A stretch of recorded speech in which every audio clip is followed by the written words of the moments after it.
Hello viewers, कैसे हैं आप। मैं शारदा शर्मा आज आपके लिए समास पर वीडियो का चौथा भाग। इससे पहले मैंने समास पर वीडियो दिया है और उसके बाद कर्मधारय तत्पुरुष समास पर 2 भाग दिए हैं और ये चौथा भाग है। आप मेरे पिछले वीडियोस देख सकते हैं।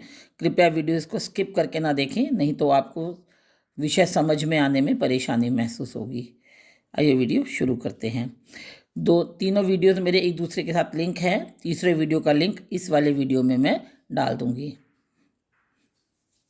नंबर 2 पर कर्मधारय समास। इस समास में दोनों पदों में विशेषण और विशेष्य अथवा उपमेय या उपमान का संबंध होता है तथा उत्तर पद प्रधान होता है। पीतांबर, पीत है जो अंबर, ये समस्त पद हैं और ये समास विग्रह है। हम ऐसे पढ़ें या ऐसे पढ़ें। नीला है जो अंबर, नीलांबर। लाल मिर्च, लाल है जो मिर्च। हरी मिर्च, हरी है जो मिर्च। लिखा नहीं है मैंने इसमें। महाराज, महान है जो राजा। चरण कमल, कमल के समान चरण। नीलकंठ, नीला है जो कंठ। एक बात विशेष तौर पर जानने की है कि कर्मधारय समास का अगर विग्रह करेंगे तो अगर विशेषण विशेष्य है तब तो कर्मधारय समास है, नहीं तो बहुव्रीहि समास होता है। वो हम विग्रह के आधार पर पहचानते हैं और जब आगे आएगा बहुव्रीहि समास तो वो आपको अंतर समझ में आ जाएगा। महादेव, महान है जो देव। क्रोधाग्नि, क्रोध रूपी अग्नि। चरण कमल, कमल के समान चरण। नीलकंठ, नीला है जो कंठ। क्रोधाग्नि, क्रोध रूपी अग्नि। महात्मा, महान है जो आत्मा। कुपुत्र, बुरा है जो पुत्र। सुपुत्र, अच्छा है जो पुत्र। पुरुषोत्तम, पुरुषों में जो है उत्तम, उसे कहा जाता है पुरुषोत्तम। श्री राम को कहा जाता है पुरुषोत्तम। नरोत्तम, नरों में जो है उत्तम। नरसिंह, नर रूपी सिंह। भलमानस, भला है जो मानस। चंद्रमुख, चंद्र के समान मुख। नीलगाय, नीली है जो गाय। घनश्याम, घन के समान श्याम। श्याम का अर्थ होता है काला। सुपुत्र, अच्छा है जो पुत्र। मैंने ऊपर भी बोला था सुपुत्र कुपुत्र एक दूसरे के विरोधवाची हैं, हम इन्हें विलोम कह सकते हैं। नंबर 3 पर आता है द्विगु समास।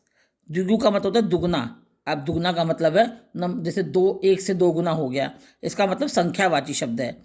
द्विगु समास की आसान पहचान है बहुत ज़्यादा कि आप ये देखें कि पहला ही अक्षर जो है उसका वो संख्यावाची होगा।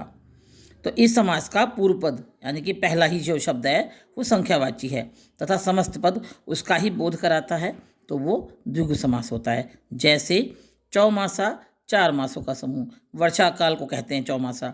नवरात्र, नवरात्रों का समूह। त्रिवेणी, 3 वेणियों का समूह। चौराहा, 4 राहों का समूह। त्रिफला, 3 फलों का समूह। जैसे हरड़, बहेड़ा, आंवला स्पेशल होता है बेटा, 3 फल, दवाई के काम आता है ये। चतुर्भुज, 4 भुजाओं का समूह। त्रिभुवन, 3 भुवनों या 3 लोकों का समूह। 3 भवन भी हो सकते हैं इकट्ठे। सप्तपदी, 7 पदों का समूह। सप्तपदी हमारे देश में सप्तपदी फेरों को भी कहा जाता है। जब दूल्हा दुल्हन फेरे लेते हैं कहते हैं सप्तपदी शुरू हो चुकी है। अष्टाध्यायी, 8 अध्यायों का समूह। पंचपात्र, 5 पात्रों का समूह। एक अक्षय पात्र था जो कि द्रौपदी के पास था। सप्त सिंधु, 7 सिंधुओं का समूह। सप्त सिंधु नदियों का नाम है। मैंने इस पर शॉर्ट वीडियो डाला हुआ है तो आप मेरे चैनल पर उसे देख सकते हैं। पंजाब, 5 आबों नदियों का समूह। सतसई, 700 दोहों का समूह। बिहारी के दोहों को सतसई कहा जाता है। शताब्दी, 700 अब्दों यानी वर्षों का समूह। नवरत्न, 9 रत्नों का समूह। अकबर के दरबार में थे। शताब्दी एक्सप्रेस चलाई गई है। सतलड़ा, 7 लड़ियों का समूह। नौलखा, पहले रानियां नौलखे बहुत पहनती थी। नौलखा हार, नौलखा यानी 9 लाख का समूह। पंचमुखी, 5 मुखों का समूह। अठन्नी, 8 आनों का समूह। अब तो चलती नहीं है, पहले बहुत चलती थी। चवन्नी, 4 आनों का समूह। अब है द्वंद्व समास। द्वंद्व का अर्थ होता है लड़ाई, आपस में लड़ना। एक कहता है कि मैं प्रधान हूँ, दूसरा बोलता है नहीं मैं प्रधान हूँ। एक्चुअल में दोनों ही प्रधान होते हैं। इस समास में दोनों ही पद प्रधान होते हैं। इसका विग्रह करने पर योजक शब्दों का प्रयोग होता है, जैसे राधा कृष्ण, राधा और कृष्ण, सुख दुख, सुख और दुख, नर नारी, नर और नारी, रात दिन, रात और दिन, या कह सकते हैं रात या दिन, जीवन मरण, जीवन या मृत्यु, जीवन मरण, जीवन या मृत्यु, मरण को मैंने मृत्यु लिख दिया है, यश अपयश, यश या अपयश, जन्म मृत्यु, यहाँ जन्म और मृत्यु लिख दिया है, वहाँ मरण आना चाहिए था, मैंने गलती से मृत्यु लिख दिया है। साधु संत, साधु और संत, ये पर्यायवाची हैं। बेटा बेटी, बेटा और बेटी, दाल रोटी, दाल और रोटी, चाय कॉफ़ी, चाय या कॉफ़ी, छोटा बड़ा, छोटा या बड़ा, बेटा बेटी, बेटा या बेटी, पाप पुण्य, पाप और पुण्य, पति पत्नी, पति और पत्नी, खरा खोटा, खरा या खोटा, ऊपर नीचे, ऊपर या नीचे, अंदर बाहर, अंदर या बाहर, हंसना रोना, हंसना या रोना। जैसे हम कह सकते हैं चाय पानी, दाल रोटी, मैंने लिखा है इसके अंदर, दाल चावल, सब्जी रोटी। तो इस तरह के युग्मक शब्द होते हैं, तो वो जो है ना, वो द्वंद्व समास का उदाहरण कहे जाते हैं। अब आता है नंबर 5 पर अव्ययी भाव समास।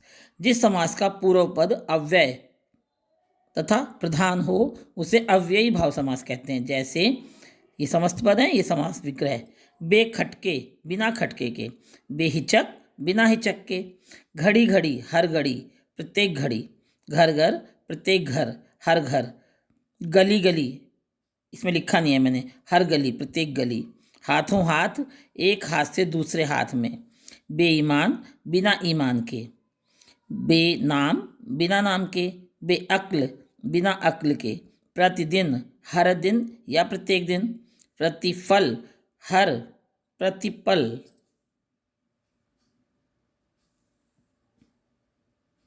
प्रतिपल, हर पल या प्रत्येक पल, यथाशक्ति, शक्ति के अनुसार, यथा विधि, विधि के अनुसार, सहर्ष, हर्ष के साथ, सपरिवार, परिवार के साथ, सकुशल, कुशलता के साथ, यथारूप, रूप के अनुसार। अब टिप्पणी यानी विशेष बात, अव्ययी भाव समास में शब्दों की आवृत्ति भी हो सकती है, जैसे घर घर, घड़ी घड़ी, गली गली।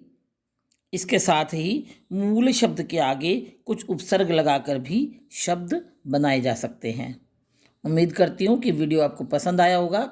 कोई मेरे चैनल पर नया है तो कृपया मेरे चैनल को लाइक करें और सब्सक्राइब भी करें। कोई क्वेरी है तो आप मुझसे पूछ सकते हैं, कोई सुझाव देना चाहते हैं तो आपका बहुत बहुत स्वागत है। और मेरे वीडियोस देखते रहिए और उम्मीद करती हूँ कि मेरे वीडियोस आपके लिए यूज़फुल होंगे, आपकी हेल्प करेंगे। और वीडियो देखने के लिए धन्यवाद। लगातार देखिए, डिस्क्रिप्शन बॉक्स में हर पिछली वीडियो का लिंक मिल जाएगा। वीडियो देखने के लिए धन्यवाद।